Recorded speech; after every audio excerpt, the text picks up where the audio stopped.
Good afternoon, all students. Today my topic rest transformation of sentences. तो कल हमने transformation of sentence का 2 rule बताया था, तो आज उसमें हम एक नोट लगाए हैं। एक नोट नहीं बल्कि 2 नोट है।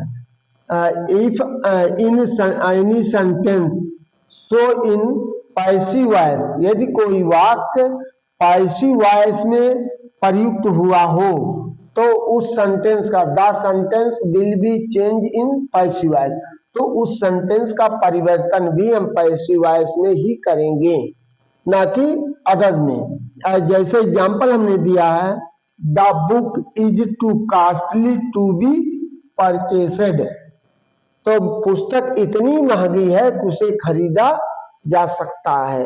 तो यहाँ इसका ट्रांसफॉर्मेशन होगा, तो पुस्तक इतनी महंगी है कि उसे खरीदा नहीं जा सकता है। तो ट्रांसफॉर्म हम कर दे रहे हैं, the book is so costly that it can not B purchased. और इसमें दूसरा नोट है, in that class often used not, यदि किसी दैट वाले क्लास में, किसी सेंटेंस के दैट वाले क्लास में प्राय ऑफ्टन यानी प्राय नॉट का प्रयोग किया जाता है। तो नॉट का प्रयोग किया, जैसे can not, could not, or will not, would not, does not, it is use helping verb, इसका प्रयोग हम सहायक क्रिया के रूप में करते हैं। एज एग्जाम्पल नंबर 1 दिया, she is too intelligent to obey any one, वह इतनी आज्ञाकारी है, वह इतनी बुद्धिमान किसी की आज्ञा को नहीं मानती है। इसका भाव यही जाएगा, या नहीं मानेगी। तो इसका ट्रांसफॉर्म हमने किया है, she is so intelligent then she does not और will not obey any one, that is solve. अब रूल नंबर 2 है, if any adverb to so in infinite verb, infinite verb negative, during changing in transformation not is use, no use. तो तब वहां हम not का प्रयोग, यदि किसी वाक्य में एडवर्ब के बाद नॉट आता है, adverb two plus intelligent adjective plus not आता है, और इसके बाद फाइनाइट वर्ब आते हैं, तो उसको हम नॉट को हटा देते हैं, ट्रांसफॉर्मेशन करते समय नॉट को हटा देते हैं। तो I am too intelligent not to solve all the questions, तो इसका हमने ट्रांसफॉर्म किया है, I am so intelligent that I can solve all the question, मैं इतना बुद्धिमान हूं कि सभी प्रश्नों को हल कर सकता हूं। तीसरा रूल हमारा कह रहा है, if any sentences begins it or non-living things and in it use for me changing into I, for him change into he, for us change into we, and for them change into they, etc। अब आप सोच रहे हैं ये क्या बता रहे हैं, तो हमारे काम है, ये किसी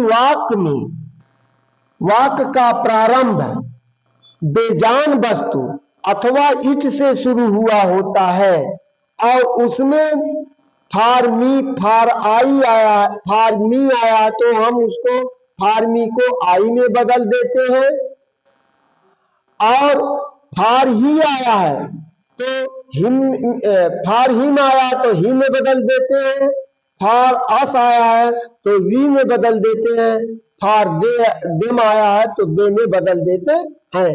तो इस तरह हम एग्जाम्पल आपको दे रहे हैं। आज पहला एग्जाम्पल हमारा है, the mountain is too high for me to climb, यानी कह रहा पर्वत इतना ऊंचा है कि मैं चढ़ नहीं सकता। तो इसका यही ट्रांसफॉर्मेशन यही होगा। तो हम आप विद्यार्थी बंधुओं से कहते हैं, जब आपको ट्रांसफॉर्मेशन करने की बात आती है तो पहले उस वाक्य को आप हिंदी में कन्वर्ट कर लीजिए। तो हिंदी में कन्वर्ट करने के बाद उसको सीधे आप ट्रांसलेट कर दीजिए। तो the mountain is too high for me to climb. अब इसका भाव कह रहा है कि इतना, टू माने अत्यधिक ऊंचा है, फॉर मेरे लिए, टू क्लाइंब मेरे चढ़ने के काबिल नहीं है। अर्थात तो the mountain is so high that I can not climb. यानी कह रहा पहाड़ी इतनी ऊंची है कि मैं इस पर चढ़ नहीं सकता। दूसरा कह रहा it was too hot for him. कह रहा इतना गर्म है, टू गो आउट यानी मौसम के बारे में कह रहा, मौसम इतना गर्म है कि मैं बाहर नहीं निकल सकता है। तो it was so hot that he could not go out. अब देखिए प्रेजेंट था तो प्रेजेंट में प्रयोग हुआ, पास्ट में है तो पास्ट में प्रयोग होगा, फ्यूचर में तो फ्यूचर में प्रयोग होगा। और रूल नंबर 4 का रहता है some sentences also as which has for noun in place of infinitive verb. कुछ वाक्यों में इंफिनिटिव वर्ब के स्थान पर फॉर नाउन आ जाता है। तो in that use begin class यानी दैट से शुरू होने वाले क्लासों के वर्ब को हमें बड़ी सावधानी पूर्वक प्रयोग करना चाहिए।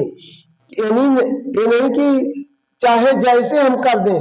तो उसमें देखिए इसका 2 एग्जांपल हमने दिया और दोनों का 2-2 रूप दिया है।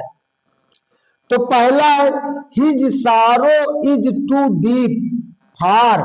अब देखिए फॉर इंफिनिटिव यहां आना चाहिए था, अब यहां फॉर है और टीयर नाउन है, फॉर प्रीपोजिशन और टीयर नाउन है। तो इसको हमने ट्रांसफॉर्मेशन किया है his sorrow is so deep that he can not express it in tears.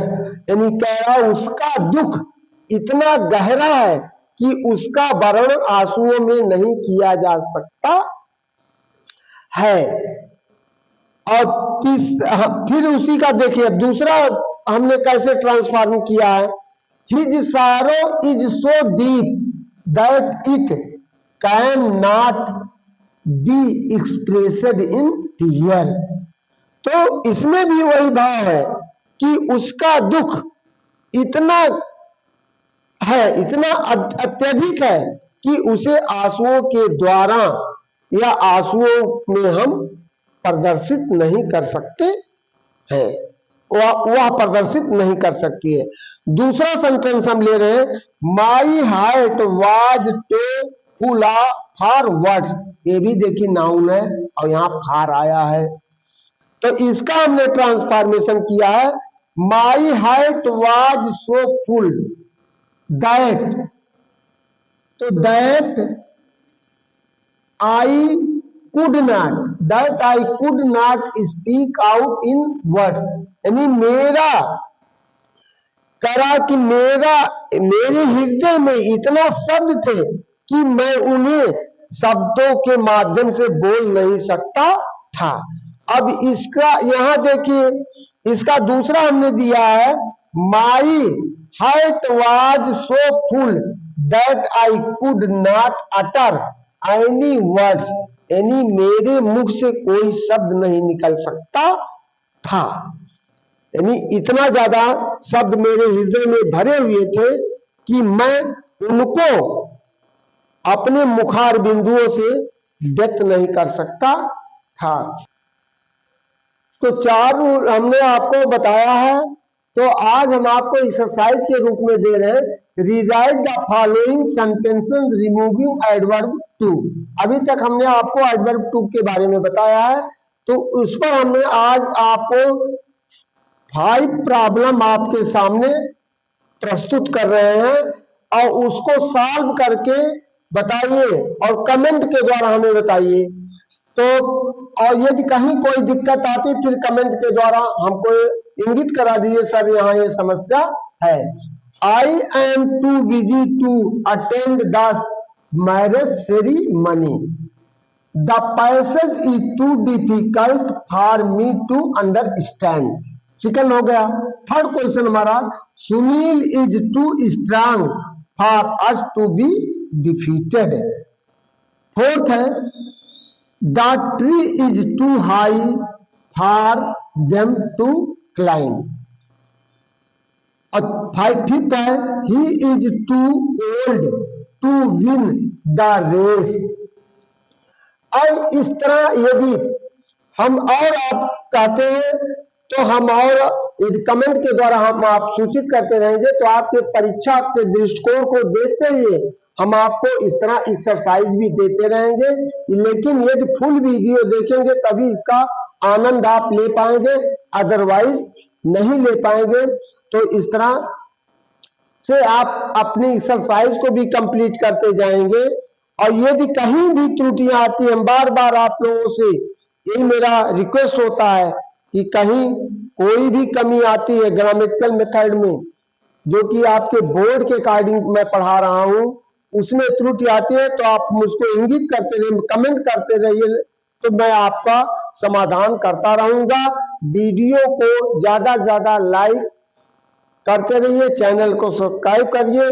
Thank you, धन्यवाद।